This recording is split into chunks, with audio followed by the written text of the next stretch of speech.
Welcome to Coming from Left Field, where we have conversations about politics, books, and current events with your host, Greg Godels and Pat Cummings.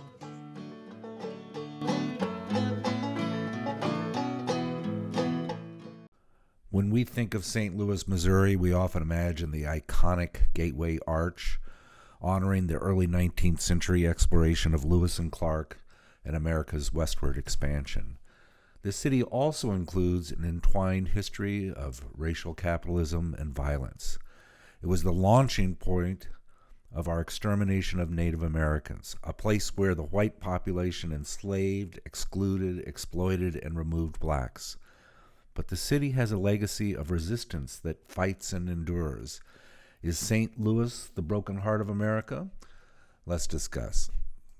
Well, hello, warm greetings, everybody. We have a very special guest, Dr. Walter Johnson, today discussing his new book, which we'll mention in a second. And Walter Johnson's a Winthrop professor of history and a professor of African American studies at Harvard University. And in our previous podcast, we had on your colleague, Gerald Horn, and at the end of the podcast, he says, you've got to get Walter on because we were talking about slavery and American history. And I think I wouldn't be exaggerating if I wasn't saying that you're one of the experts in that area, in our contemporary experts in that area. Well, yeah, I think placed next to Gerald Horn, I'm a novitiate, and Gerald Horn is a giant, and yeah. I have been feeling for almost all of my career, like I'll feel like, oh my goodness, I'm such a bright boy, I've got a new idea, maybe I'll try to write about this. And, immediately go to the library and find out that Gerald Horn wrote that book 5 books ago. Oh, God. And so it is, that's a really, really nice way to come into your program with his recommendation. Well, I want to talk about a couple of your books. This is I don't know if it's your first book, yep. Soul by Soul. And I read this, and it's just a remarkable account of New Orleans slavery and the slave trading market. There's the largest trading where you would have the buyers, the slaves, the traders, right, and the relationship between them and how they treated them as a commodity. It's just fascinating that how you were able to get historic information about the details apparent in that book. Wonderful book. And then I have a confession to confession to say that I'm only halfway done with your second book, Rivers of Dark Dreams, Slavery, the Empire, and Cotton King. And this is again picking up on slavery and the economics of it, how it spread. I think I could say both these books won about every book award that was given regarding history books. They're just absolutely wonderful, and you're just a great writer and very thorough. But today we're talking about this book, and this is your most recent book, The Broken Heart of America, and it's a book about America from you describe it. St. Louis and the history of America told through this one town. Yeah, I try to make the point that in many, many ways, St. Louis exemplifies the history of the United States. And in almost as many ways, it is actually the place where that thing that we call the history of the United States was made. And so I was struck. I guess I started out in 2014 trying to do a little bit of work on the political economy of Ferguson, Missouri, and we can talk about that. But as I did that work, I was struck by the number of important Supreme Court cases that came from St. Louis, whether that is the Dred Scott case, or whether that's Shelley versus Kramer, which is a housing rights case, or Green versus McDonnell Douglas, which is an employment rights case, or indeed the blackjack case, which is the Jones versus Meyer, and then the blackjack case, which are extraordinary cases, which actually make the jurisprudence of housing discrimination in the United States slightly different from other forms of discrimination. And I guess because I'm from Missouri, and I suppose I'm from Missouri, I'm from Missouri, but I left when I was 17. And I went to college in Massachusetts. And of course, everybody here believes that everything important in American history they did, and to the point that I almost had, I used to have like some kind of PTSD when I'd see a Massachusetts license plate that said Massachusetts, I can't even remember what it said, the heart of America. And it'll just start to piss me off, like the presumption that these people had done everything important. Right. Well, so then, those two impulses, or that insight and that impulse, kind of came together in an effort to think about the history of the United States from the standpoint of St. Louis. Now, the fact is I have a fairly grim view of the history of the United States. And so that was never going to be a celebratory book. As it turned out, and, more or less unbeknownst to me when I began the book, there's a rich radical history in St. Louis. And as I worked, that was something that I learned about, and in a way helped me, I think, reconcile myself to the place that I'm from in some strange way. I read your 2015 article in Atlantic, which might have been about the time you were working on this book. Right. Yes. Just quite remarkable about Ferguson's, right where Freddie Gray was shot is right. One of this Fortune 500 companies that's enormous with great. Yeah, right. Michael Brown. Tell us about how that sort of sparked using this town as a as the palette for drawing the right. history of our country. Well, so Michael Brown, after Michael Brown got shot, I knew that I was going to have to go to do a talk in St. Louis a couple months later, and I felt like I couldn't go there in good conscience without talking about the murder and without talking about the uprising. And so I started to look into Ferguson, just because of the sort of the turn of mind that I am. I started by thinking about the political economy. Well, immediately becomes apparent that less than a half mile from Canfield Drive, where Darren Wilson shot Michael Brown, is the headquarters of Emerson Electric, which is a $26 billion a year corporation that is within the city limits of Ferguson. And because what news there was because a good deal of the most interesting reporting on Ferguson, which was Radley Balco, particularly in the Washington Post, based on work that had been done by the Arch City Defenders, which is a terrific activist organization in St. Louis. It was about the municipal court system and the way the municipal court system in Ferguson and in the other North St. Louis County municipalities was being used to farm poor and working class Black people mostly, for tickets, fines, fees, in order to fund the city governments. And, to me, I thought, well, how can this be happening, right? How can you have a city government that's dependent upon fines for for a large part of its revenue, when you have a $26 billion corporation, the city limits? I mean, isn't this what the promise of economic development in the United States is supposed to be? That you get these big businesses to locate within your city limits, and so they pay taxes and support city services. And so what's going on?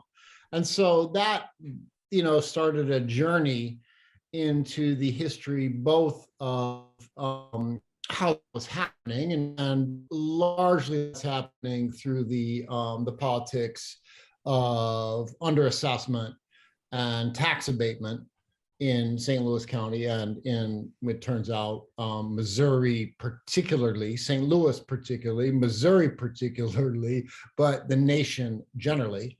But also brought me to the question of, well, how is it that this is happening so disproportionately to African Americans, to a very basic sort of question about race and space in the metropolitan area.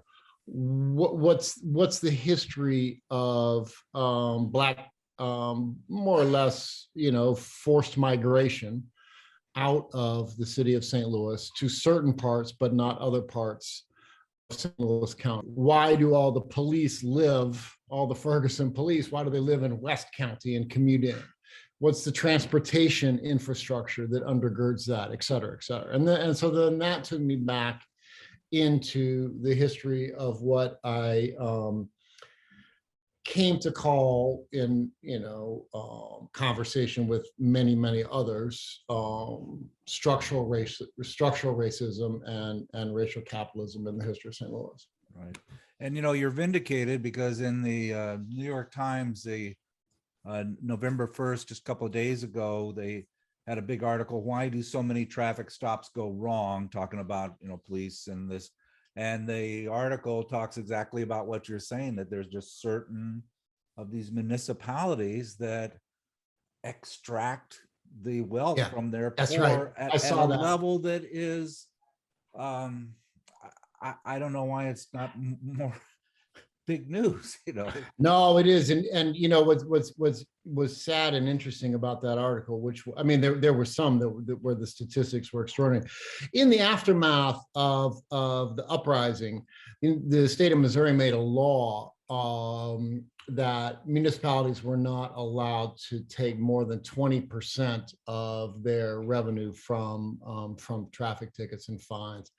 That was what Ferguson was doing to begin with.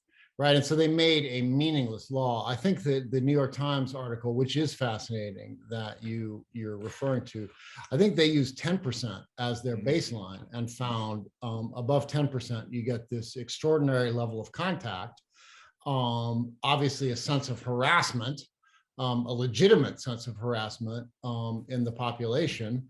And that produces these violent incidents. It was also interesting that none of those, if you look at that map, it's fascinating because they're by and large, in the kind of the predictable regional pattern focused in the southeast out to Texas. But the state of North Carolina is completely clear on that map. And it's clear because revenue from tickets in North Carolina goes directly to the state. And so local authorities don't have the same kind of incentive structure. I didn't know that. In North Carolina. Isn't that interesting? Yeah. Well, let's go back to your book and the Ark. Yeah. And the Ark was there because it was honoring Lewis and Clark. And this was the gateway, or was it the gateway city? Yeah. I don't know. It was where we started our expansion, and that's where you start your story with St. Louis being this story about America.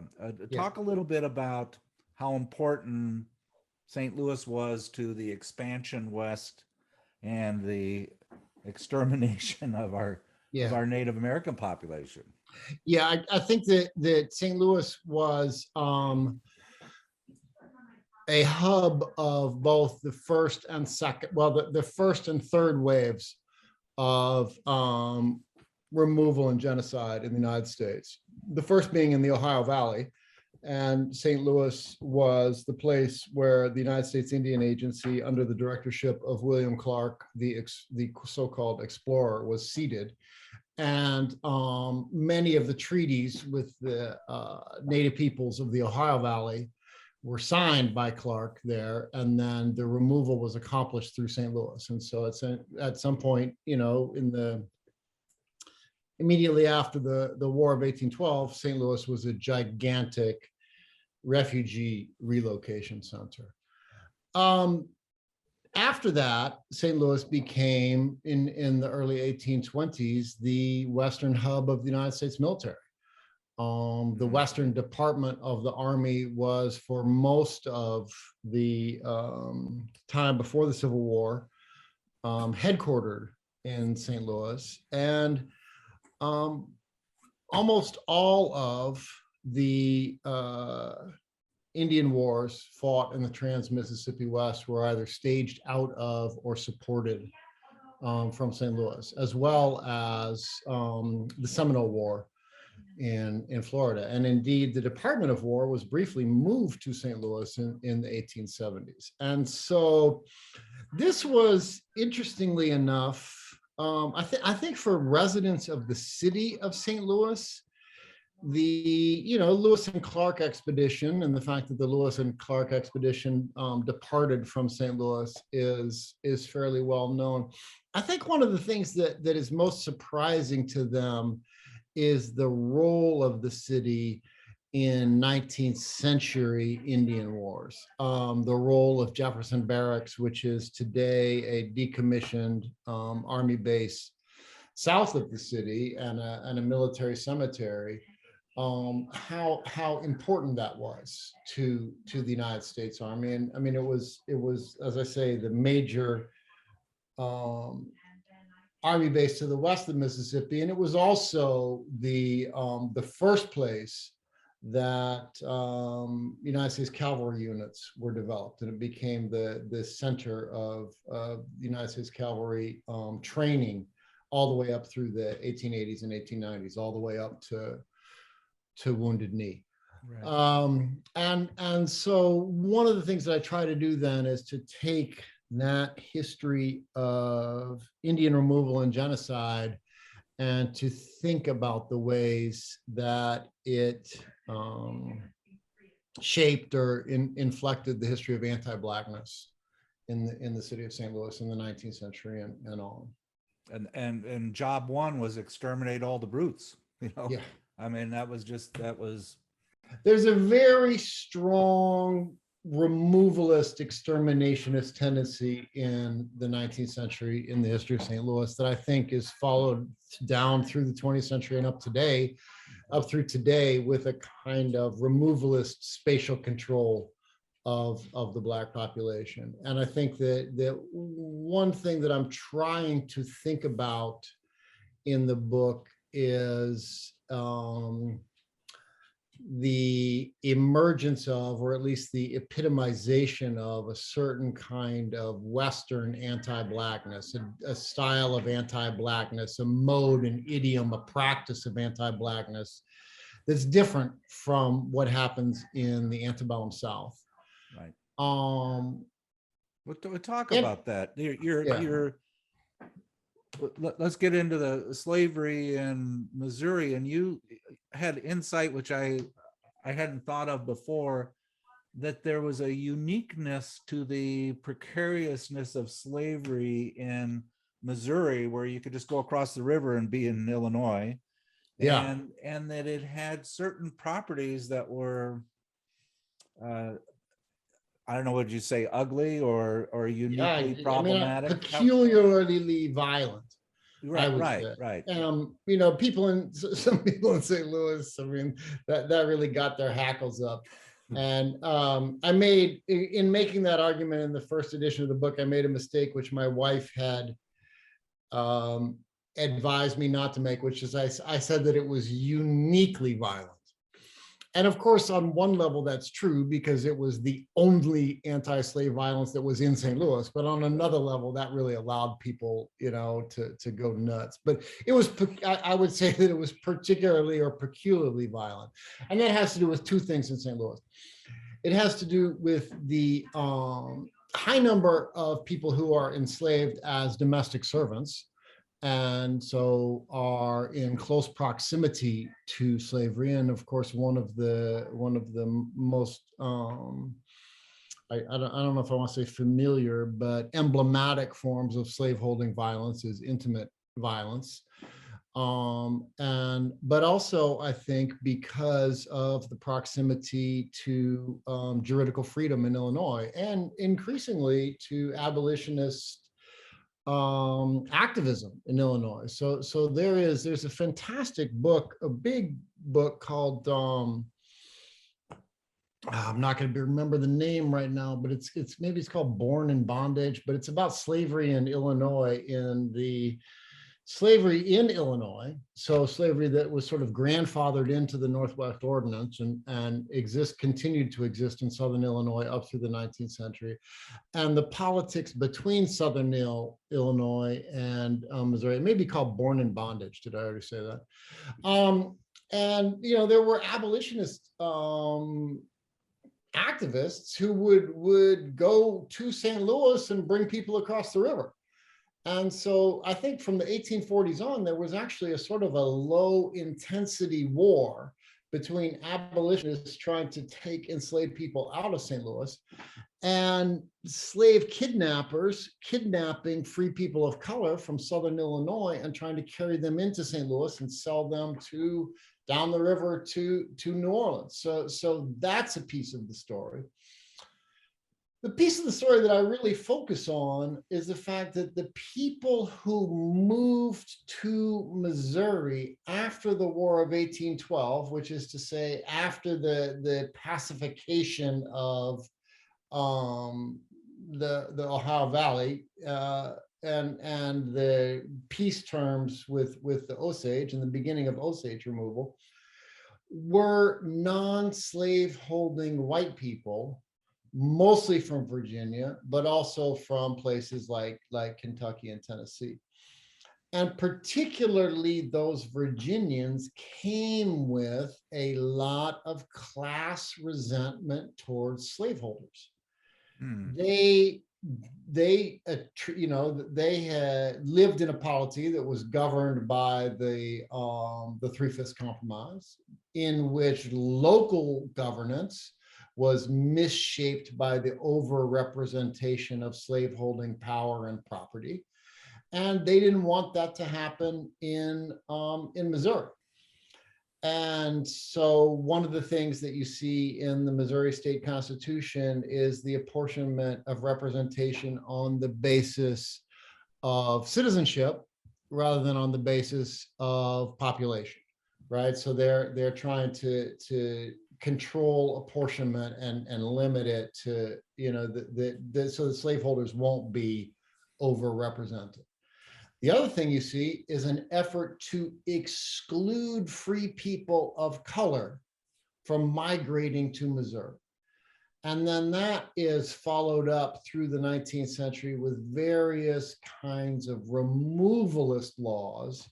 Finally, in 1859, a law which says that all free people of color must register in anticipation of removal from the state of Missouri.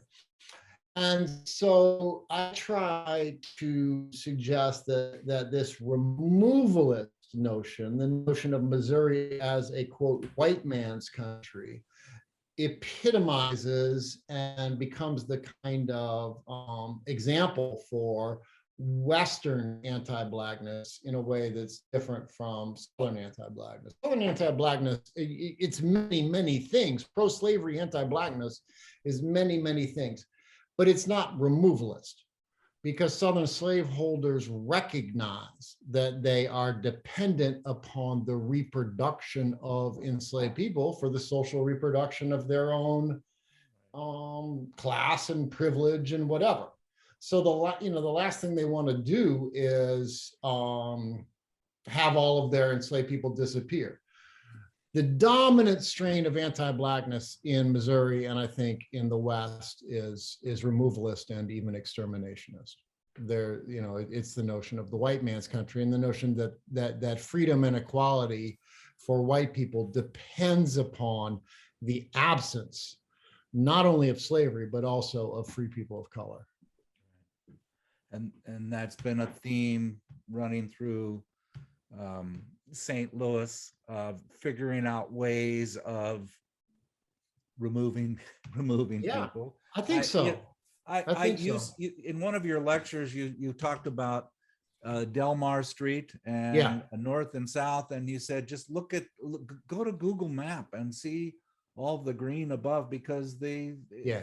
all the buildings are torn down. It's amazing, actually. Yeah, you can And see it then from outer space. Yeah, you look at the maps of the city today of the high-speed internet. It's just Delmar and below, and crime, Delmar and below, and all of the by any measure, they have very effectively um, pushed out and controlled the Black population. And with the right.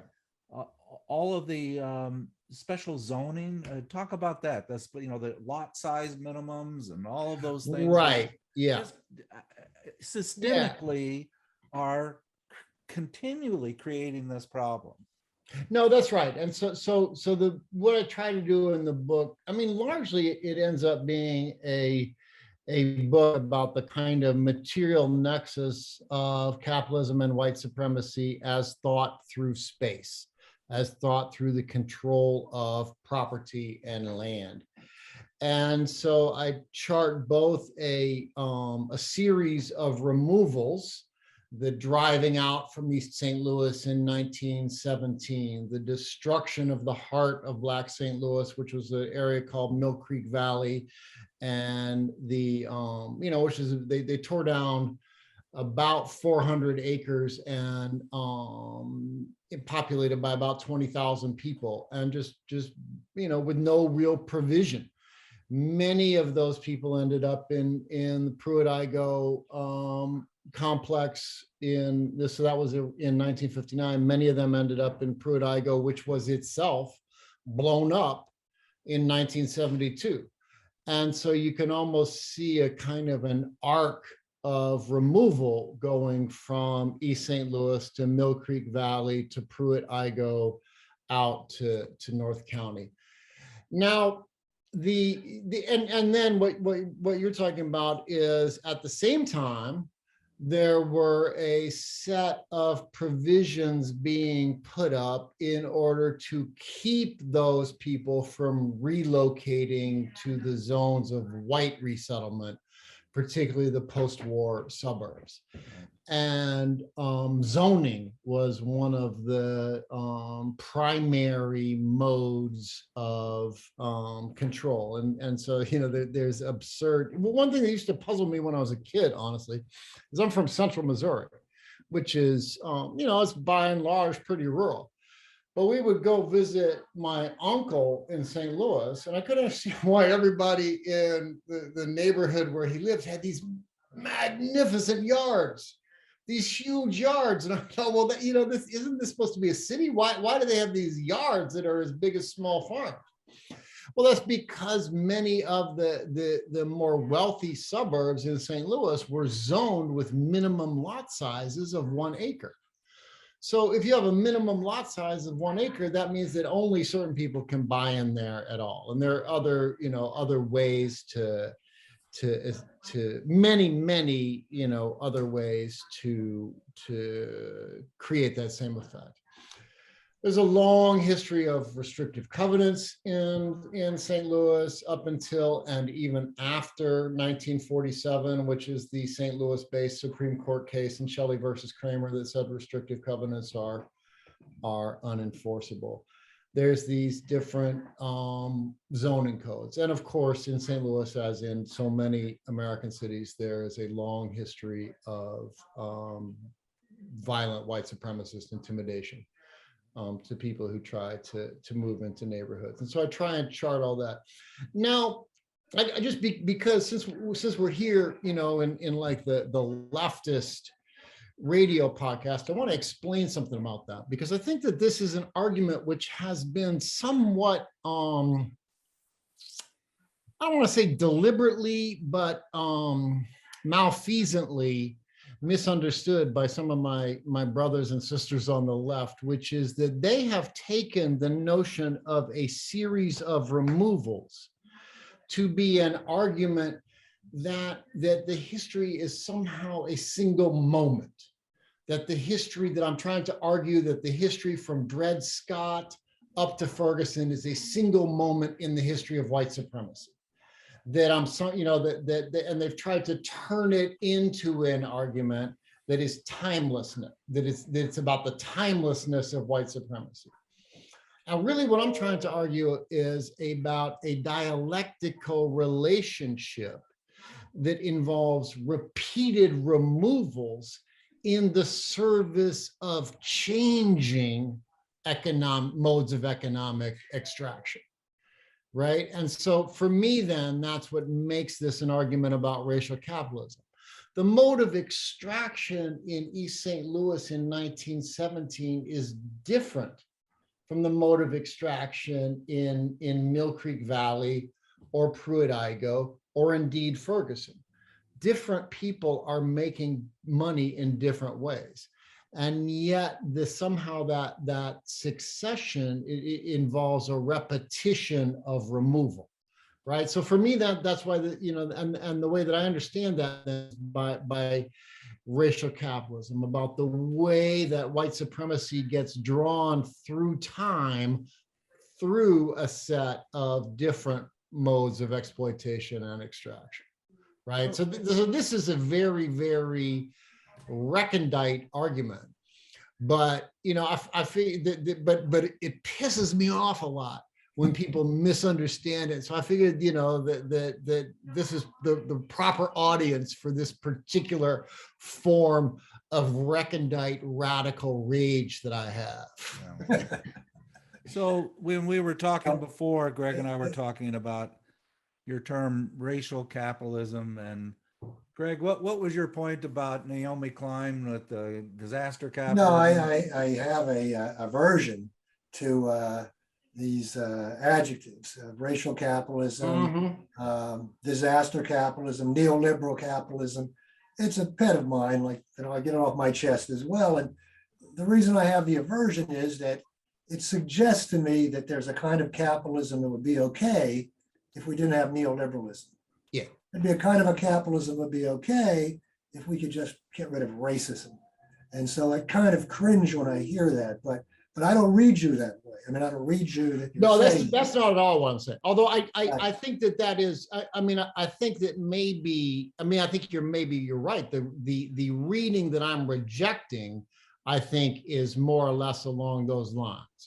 Right. But I get what you're saying in the sense that, number one, the point about the investment in racial capitalism is to argue that, I would argue that since the period of the slave trade and colonization, that capitalism has existed in and grown through a kind of a dialectical relationship with racial hierarchy. But then some people are going to come back and they say, well, that's just capitalism. Let's just call it capitalism. And certainly, and the other thing is I'm also, whenever I talk about racial capitalism, I'm actually always talking about sexuality and reproduction. So, well, okay, why call it racial capitalism and not call it racial, sexual, reproductive capitalism? So there's, there are issues, there's a whole field of argument there.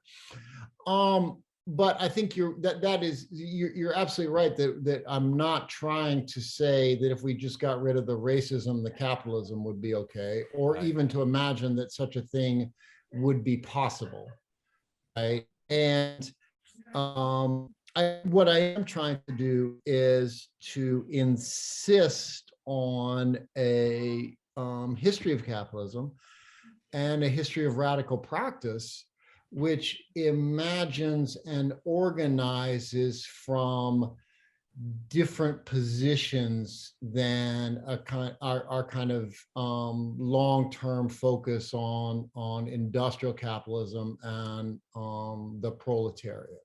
Right. To imagine different kinds of intimately related places from which we need to think and organize, whether that's the way I read your book, I think it's an interesting way to read your book.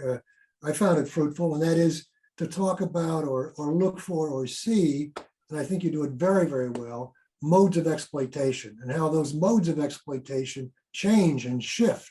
Yeah. In a sense, I'm talking about a dynamism as you're talking about a dynamism, not a fixed kind of position. But as history evolves, as new material conditions arise, there are new modes of exploitation that arise.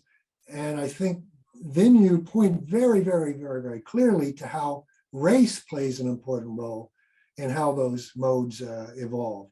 Yeah, and, absolutely. and how those modes are utilized to make money fundamentally. You know, it's one of those, I don't want to call it an irony, but it's certainly true in Pittsburgh. I think it's probably true in St. Louis. And I think you kind of tell that tale. But how removing Blacks today from the cities is profitable, again, made profitable again through gentrification. Right. And in Pittsburgh, there's a story I tell about how it goes. Back when I came as a student to Pittsburgh, there's a street that connected with a largely Black community, which they literally removed a bridge to keep it away from a more affluent upper middle class neighborhood. And that's when they surrendered the city to Blacks and everybody went to the suburbs. And who made money? Developers. And then they turn around 40, 50 years later and make money again, and they put the bridge back, you know, because now they want that community that was all Black. And the victims, of course, are Black people, and they're super exploited in this situation. Right, and you know, one of the things it's under, I think it's suggested, but a little bit under argued in my book, is that the frontiers of those processes, whether it is the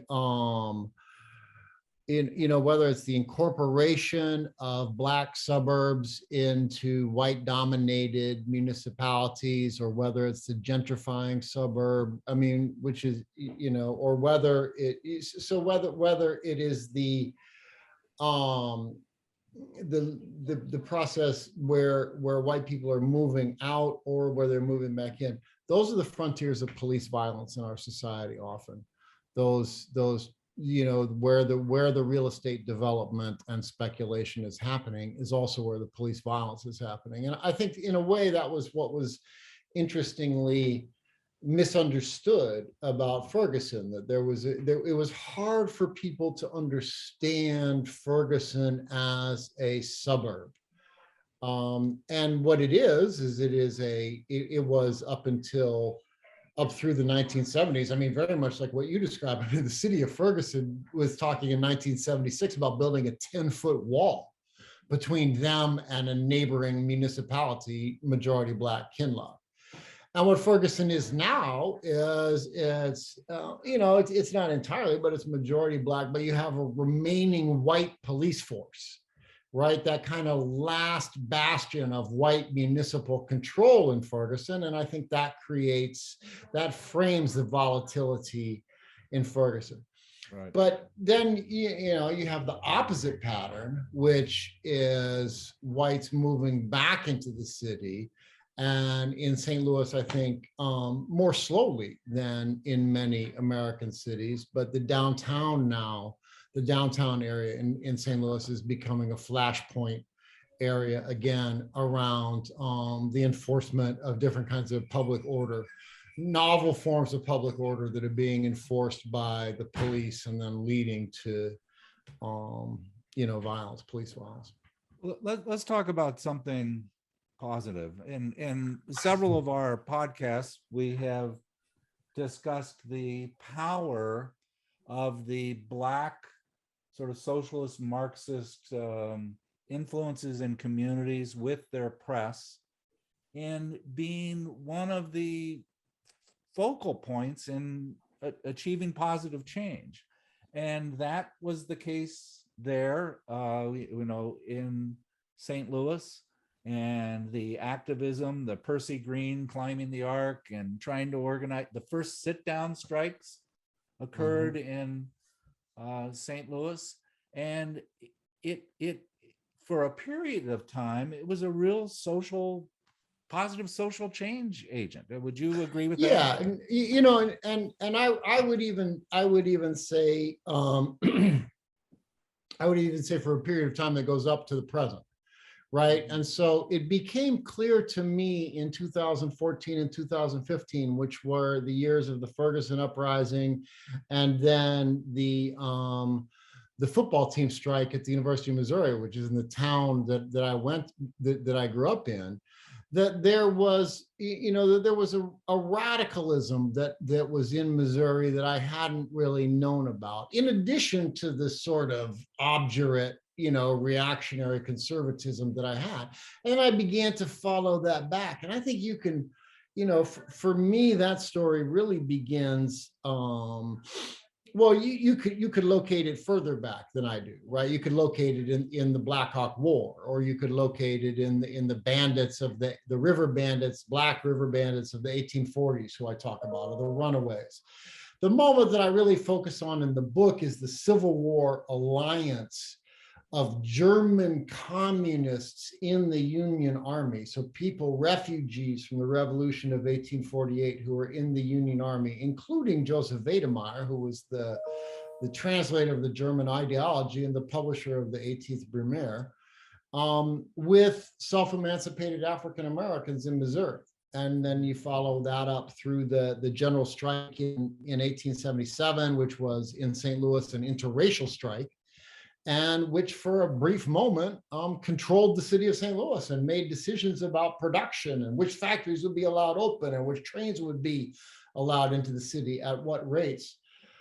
I talk quite a bit about the 1930s. You mentioned the sit-down strike at Emerson Electric, the electrical workers in St. Louis and in the Midwest generally were communist aligned and extremely militant and powerful organizations. I talk quite a bit about a particular strike that emerged out of the unemployed councils and Black women's leadership in the unemployed councils in the early 30s at Funston Nutt, which was the largest employer of Black women in the city of St. Louis. 2,500 Black women worked for Funston Nutt in various factories in St. Louis, and they worked on segregated lines, paid a piece rate, and the conditions by which both the rates they got, but also the conditions around which the labor was organized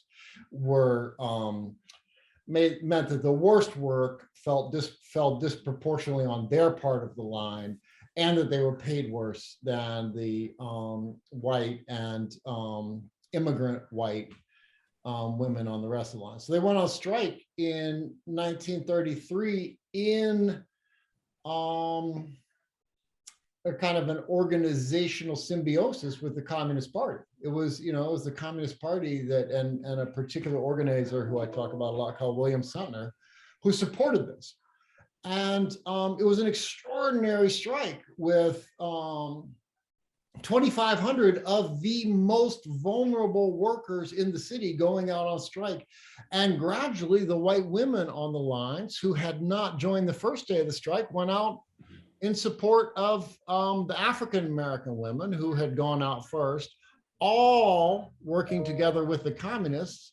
They won the strike after 7 days, took the mayor who brokered the agreement to Communist Party headquarters for a celebration. And so it's an extraordinary story. One that I, growing up in Missouri, I just had no idea that history was there.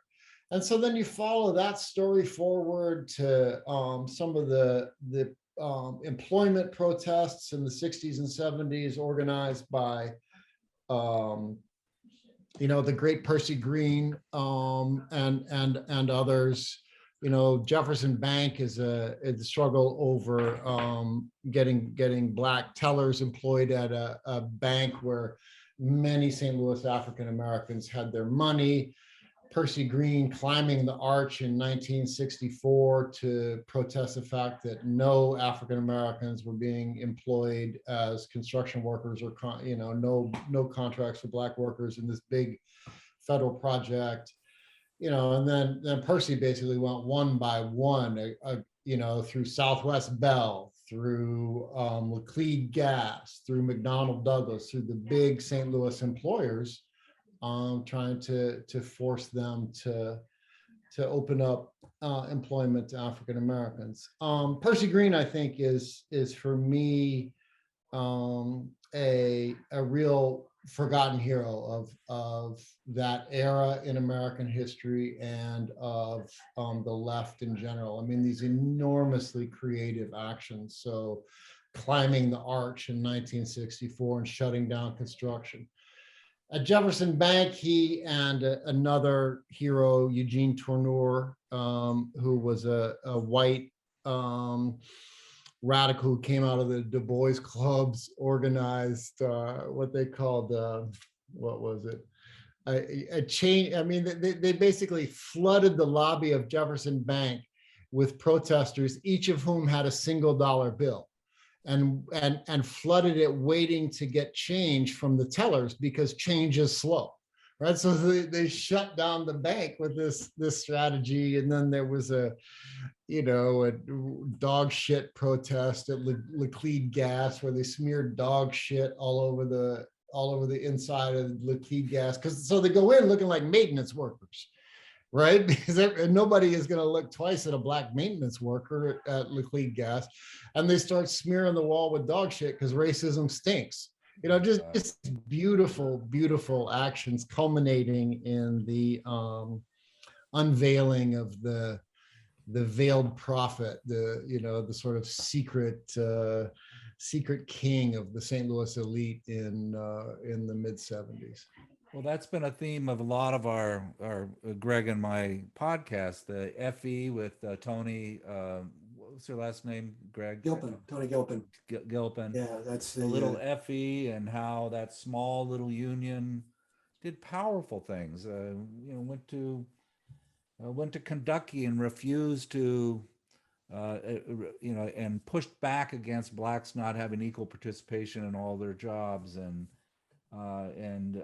the auto workers union. I mean, a lot of the benefits that we got through that were strictly through a small group of very radical group of labor leaders, and then pretty much wiped out in the 50s with the craze of the Red Scare and all of that. Yeah. It was pretty effective. I especially appreciated your honesty about those 30s movements and the role of the Communist Party. That's not always the case that historians do that. So that was. I think that's true, and I think that I am not a 20th century historian, right? And so it's not a literature that I am really conversant in. But what struck me in looking at St. Louis is that there was a secondary effect of the Red Scare, which is that it served to, it was used in the first instance, partly as a way to discredit civil rights activists. But in the second instance, the fact that civil rights was associated by white supremacist reactionaries with communists have made historians of civil rights reluctant to talk about the extent, to talk about the long history of communists and black activism. And it's very deep in St. Louis. And that's not to say that it is simple, because, I make an argument that to some extent the communists misunderstood the moment of the Funston strike. Even as they supported it, they weren't able to recognize the way that these women theorized themselves and to try to organize through that, right? But that history is there and very, very powerful and deep. And like I say, it may be that I'm just that because I'm not a 20th century historian, I haven't read the right books. Although, I've certainly read Hammer, and I've read Gerald Horne, and I've read Robin Kelly. But I feel like that communist history in the Midwest needs to be lifted up and understood better, all the way up through the 50s and maybe after. We don't really have a whole lot of history of the Du Bois clubs. Right. Where do the Du Bois clubs come from, and where are they going? Right. And they're certainly active in St. Louis through the 60s. It's exciting to me because a lot of the revisiting of that period and the final credit given to the Communist Party is coming through a lot of studies on the Black radical tradition. Yeah. That's there's a lot of new books and new studies that have come out, largely from African American historians, but also from white historians that know the period. And it's through the back door, so to speak. It's bringing to the fore these radical Blacks who are communists. Right.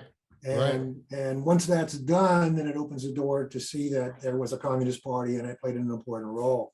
A number of books that are available now about that. In Chicago, the Communist Party. I mean, you think Lorraine Hansberry. No one wants to talk about her. She was a communist from her college days. Right. And yet the Red Scare still looms. I mean, It still looms. I think that's right. So there was in St. Louis, the leader of the Communist Party in the 1940s was a man, well, in the 40s into the 50s, a man called Herschel Walker, who was in the Electrical Workers Union. He was a custodian at Wagner Electric, a Black man, and who walked that line in front of Jefferson Bank at the same time that Percy Green was walking that line. And so there's, so you can connect those two guys. Well, Percy Green then becomes a mentor to many, and his partner, Jamala Rogers, who was a big figure in the Black Radical Congress. They become mentors to the Ferguson generation. And so just through those figures, you can actually connect Herschel Walker in the 40s as Black communists up to the Ferguson protesters. At some point, I was talking to Percy Green about a general strike that he tried to organize in 1979 to protest the closing of Homer G. Phillips Hospital on the north side of St. Louis, the Black municipal hospital, or the municipal hospital that served Black St. Louis. And I started to say, well, why a general strike? Why was this the mode? And he said, well, he wanted to make clear to the entire working class, number one, that if they can do this to us, they can do it to you. That the abandonment of Black St. Louis presages the abandonment of the working class and the poor in general. But he said the reason he chose a general strike was because he had been reading about the general strike of 1877. And then I thought, well, that's amazing, right? Because I'm talking about a tradition that stretches from Herschel Walker to Percy Green to Jamala Rogers to the Ferguson radicals. It's basically like biographical connections.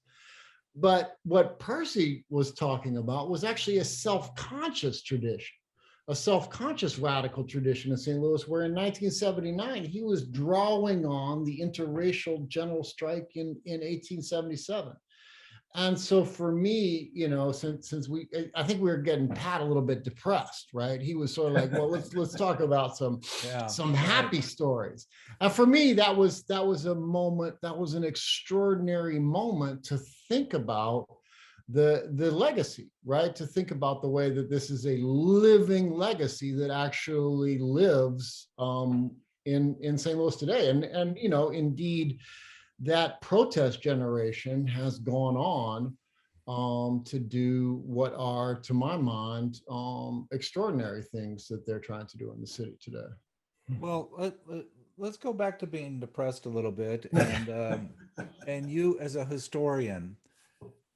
I was just amazed in the Virginia election that just occurred, and this whole critical race thing, which the guy that started that, Rufo, lives just 5 miles away in Gig Harbor, and he organized opposition to school board candidates, and this whole issue of censoring historians, that Toni Morrison's book in a senior AP class, Beloved, is the focal point of state legislatures.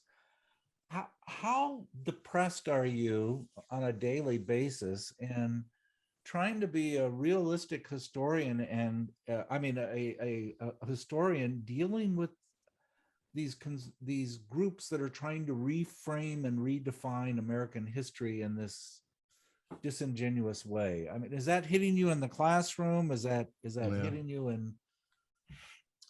Well, I mean, as far as that goes, as in many other ways, I'm in a very insulated position at a, private institution in a state where that sort of politics exists, but it's not the dominant strain. It is ludicrous and upsetting.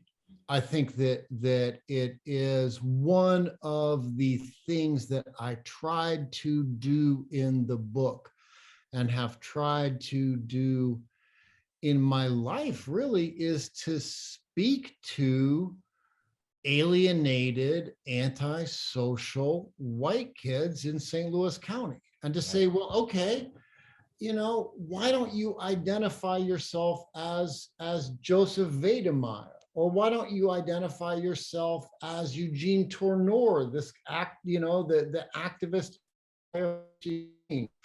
or Hetty Epstein, the concentration camp survivor who became a Ferguson activist and a Palestinian rights activist. There's countless people, right, who are elided from that sort of notion that history is that teaching history honestly makes white kids feel guilty or whatever. But also to say, well, what's going to happen is your kids are going to be angry when they find out you have lied to them. Right.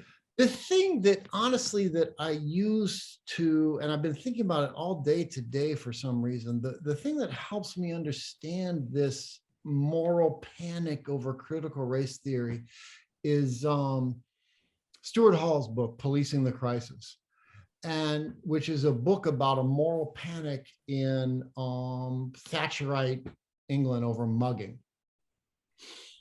And Hall's argument is, more or less, he's taking that the Gramscian notion that at the moment, the old order has broken down, and the new order is struggling to be born, and now is the time of monsters. Right? I haven't done a great job with that quotation, but I think that's what we see in our society. I think that, the failure of either the Republican Party as the party of Wall Street or the Democratic Party as the other party of Wall Street, their collective failure to provide security for the mass of the population led to their final discrediting, and that Trump is evidence of the fact that nobody believed in that anymore. And Biden is a kind of a restoration of that vision, but there's not not even the Democratic Party under the restorationist Biden has the capacity to advance an agenda that's actually going to care for people in the United States. It's still a politics that are increasingly a politics of abandonment. And I think that it's in that time that you get monsters like the panic over critical race theory, or just the assertion of force as the dominant feature of government through the police, right? And I think that, and so in that sense, I think it is a very nasty and terrifying moment, and I would be lying to you if I didn't say I wasn't trying to figure out a way to get a Portuguese passport to move to but at the same time, I mean, I think that there's an opening, right? This state of crisis that we're in is an opening for a new kind of politics, and that's you see on the left a much broader conversation, right? You can, I mean, there's things that I can say in a classroom to students at Harvard that they will understand. They may not agree with, but they will understand as making sense in a way that would have been unimaginable for me even 10 years ago. Right. Right. And so I think that there's something there that's, that's exciting too. Well, it's not the superintending climate catastrophe is harder to, put to polish up and put a bright face on. it's it's not fair to expect your book to have everything in it, but I did notice that you didn't really talk a lot about our two-party system and electoral politics. And Yeah. that's okay. I mean, you can't do everything. But I think I would argue that that's one of the reasons that we are constrained, that we are limited. I mean, I think we've outlived, in one sense or another, the potential of that two-party system. That two-party system just can't do the job going forward. And those people that still are investing in the Democratic Party, I don't know what it's going to take for them to wake up and say, it's just not happening. Yeah. You're dreaming about the New Deal in 2021 when it's disappeared. You're talking about Lyndon Johnson's Great Society in 2021 when many people weren't even alive, born then. And it's been that long since the Democrats have done anything. Right. So again, I think if we want to address the positive, we've got to break out of that two-party box that we're locked into. No, I agree with that. I mean, to put a little hopeful blush on it. I mean, it is emblematic and interesting to me that both Josh Hawley and Cori Bush come out of Missouri. Yeah. Cori Bush out of St. Louis. And I think that Cori Bush is, to me, one of the most interesting and hopeful figures in the United States government. And I think she's one of the people, to come out of that Ferguson generation. And Mark McCloskey. Yeah, Mark McCloskey. So I did, there's a paperback version where I have a little coda about the McCloskeys. So, yeah. No, but I think you said right with the corporate party representation with the Democrats and the Republicans. I just finished David Sirota's new book. It's an audio book called Meltdown. And he clearly points a straight line from the financial crisis to Trump, and because of the inability of democratic representation. I mean, I just heard today that the Democrats are all in for the SALT tax. That benefits what is going on, and the media, of course, isn't very helpful with all this too. So anyway, it's afternoon here, so I can start day drinking to kind of deal with this. We said we'd be an hour. This has just been so much fun, and I have looked forward to your books. I'll put you on I will Google list, so every time you pop up and do a bad tweet or something, I'll be able to hear about it. And what are you working on next? Well, I think I'm going to write an autobiography, not an autobiography, though. That was a wonderful slip. I'm not even sure I can continue after saying that. I'm going to try to write a biography of John Brown. And to try to think about Brown as an economic thinker, as well as an anti-slavery thinker. To think about him as a kind of, primitive church communist, and also as a Christian anarchist, and to try and think a little bit about about anarchist thought in the United States in the 19th century, of which I think there was a good deal more than we, generally think. Yeah, that's good. So, great. Well, thank you. Yeah, all right. Thank you so much. This has been a real treat for me, and I know Greg too. Exactly. Yes, endorse that. We'll keep in touch, and I will. By the way, everybody that's on our podcast, I send a little FE farm equipment button, the little Communist Party. So I'll expect to have a small little button, and if you see Gerald Horn, he has one also. You're in the club now. I will wear it. I will wear it with pride. That's the only bling you get is a little button. It sounds like a pretty solid piece. So okay. All right. Thanks again. All right, gentlemen. Thank you very much. Take care. Right. See y'all later. All right.